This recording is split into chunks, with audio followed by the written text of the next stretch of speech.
All right, so you're from the land. Yes, sir. You know, you've seen a lot of stuff out there in the city.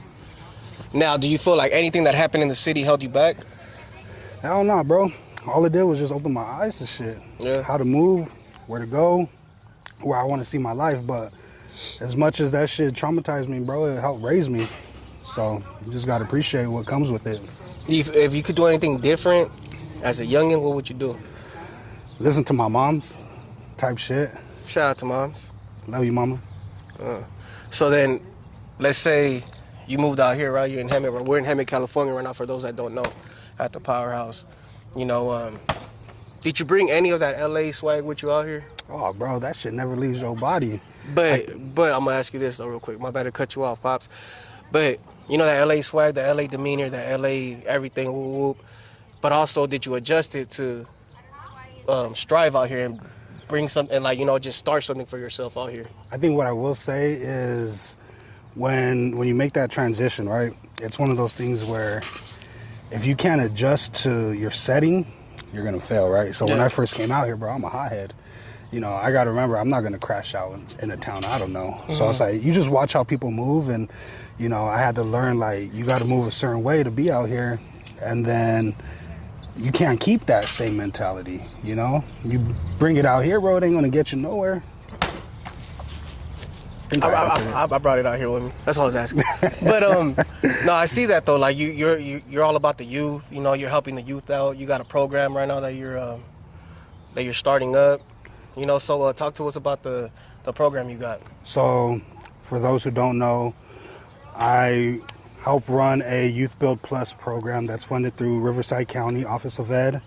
What we do is we help youth who've transitioned out of school, so whether they're high school dropouts, chose not to go back, incarcerated, you know, whatever it may be, low income, we bring them into this program. We help develop their work experience, so we place them on a work site, whether it's one of our warehouses or Habitat for Humanity, or we have a phlebotomy program, you know, reserved for our graduates. Okay. Ages 16 through 24, and, you know, we're enrolling year round, but our main thing that we want to put out there is we're a school first program. Money's going to come after, but we're a school first program. So we like to see when our participants graduate, we like to see when they graduate, just so then, you know, a lot of times they never experience that feeling, that emotional feeling, so. So, we're going to go back a little bit on that. What made you get into that? Like, and then also the part two on it is like, do you wish somebody would have got at you the same way you're getting at these youth when you were younger? So, when I caught my first case, right, I was, I want to say 14. Mm-hmm. About the same age. Type shit. But, nah, I caught my first case, and after that, it just seemed like everything started to roll. God damn. Seemed like everything started to happen after, right? You know, you get jumped in, more cases get put on you, right? And that was one of the things that started happening. You know, I caught another case and another case and another case. So then by the time I went to court, I'm battling 4 cases and I'm looking at 17 years. Jeez. And I'm only 16. That's right. You know, so it's like, the reason I got into this was because I got to show youth that there's a way. So, I don't mean to cut you off or not, but did you have that opportunity of somebody coming and speaking to you and be like, hey, like a counselor or something in the youth authority or youth system to be like, hey, there's like you have something that you could strive or do something out here in the real world? Like, did you have any motivation around you? Other than just like the surrounding. You know what? Shout out C.O. Jackson at MCJ, you know. He was one of the only motherfuckers, bro, that used to be like, bro, you know, you're a young brown man. They want you to lose. Yeah, the system wants you to lose. And he really put it in my head, bro, that, you know, I could be bigger than just a gangbanger. I can be bigger than just a fucking drug dealer. Yeah. You know, and he was really the one that taught me, like, hey, you know what, Mike? When you get out, this is stuff you got to do. This is stuff that has to transition for you. And, you know, shout out Jackson. But he was really the one that really put shit in perspective for me. So we're gonna go away from this little other question, but something about you that you want to do that nobody knows that you want to do? Like just something that you just like before your time's up here, like on Earth or whatever. Like what's something that's on your bucket list that you actually want to go and pursue? And even if you fail or if you make it, like it's just you tried and you If got I it out the could, way. if I could do one thing that's on my bucket list, right? One thing I want to touch before I leave this earth. Not so much touch. What I want to see. I want to see my mom on a private jet, bro. That's my goal. I think that's everybody's goal. You know, That's my goal. show moms you know that the little fuck ups did it. You know, Yeah, that's the thing that I can relate to. When I heard Nip say, "See my granny's face on the jet," some shit I'll never forget. Yeah. Bro, that shit stuck with me. So you a Nip fan? Huge Nip. Yeah. What's something that he said that stuck out to you more other than the seeing my grandma on the jet? Like what movement did he start that you caught For me, on? bro, what touched me, bro, was becoming that entrepreneur. Fuck the middleman. Mm-hmm. You know, Nip really put shit into They perspective told for a us lot back of in people. '08 though. That's what I'm saying. So Nah, it's that's like, all the talk. My bad. yeah.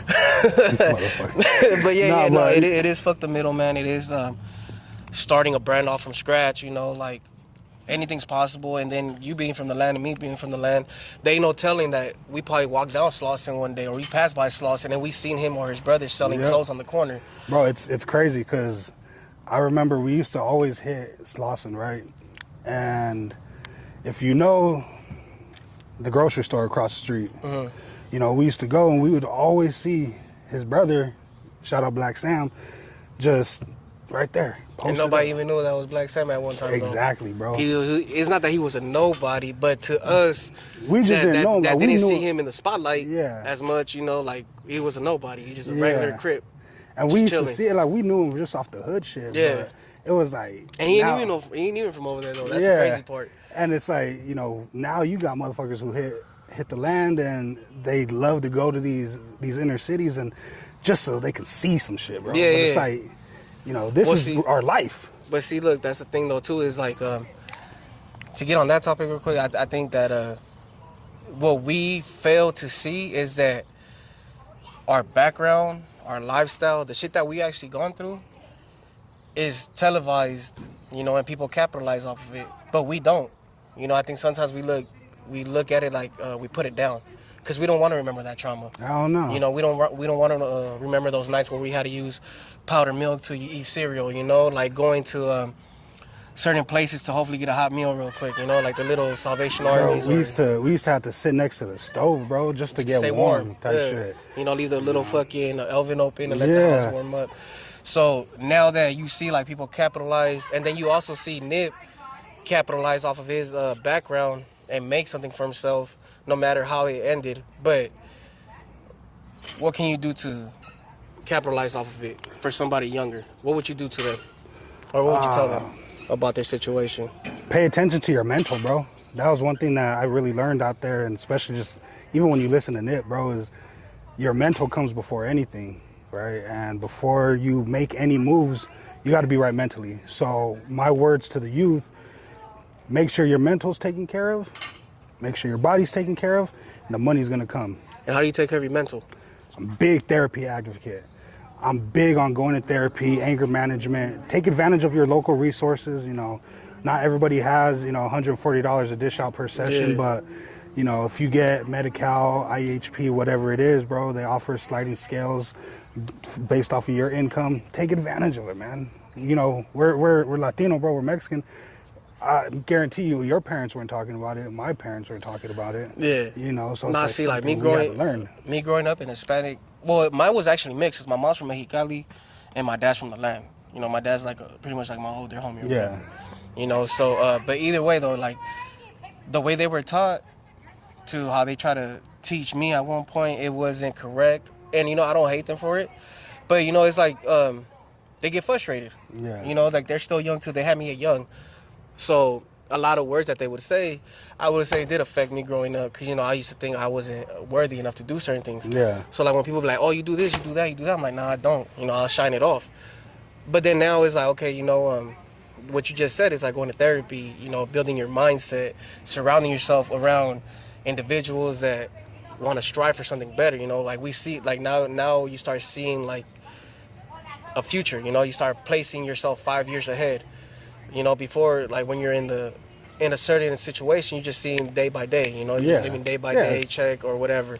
Now it's like, okay, we're trying to see like 5 years in advance.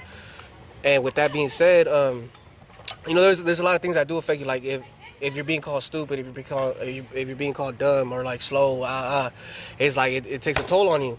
You know, there's a lot of things that was said to me, and I was like, damn, you know, you low-key start to believe it. Yeah, bro, you used to believe that shit. Yeah, you know, it's like even with the homies, like, oh, he ain't down enough, and you gotta go do extra out shit just to feel like you have to please these people. And at the end of the day, you forget to please yourself. So with that, I don't know, my words of encouragement to the kids would just be, don't worry about what nobody says. Thug it out, because most likely if they're talking shit, it's because they wish they were able to do it, or they wish they had that talent that you have. Just keep striving, keep thugging it out, no matter the obstacles that come in, because it's only going to make you stronger at the end. Type shit. You know? So, how do you feel about it? You want to end it? You heard it from us. You know, this is real land talking, right? We're real people from this community, and all we want to do is just see our youth thrive, man. At the end of the day, we want to see everybody who deserves a chance be given a chance. Shout out Fit Poppy, shout out Gorilla Crew for bringing me in. Shout out my boy Grimy. Yes, sir. Good touching base. It's always love seeing them, you know. Rosecrans Mike.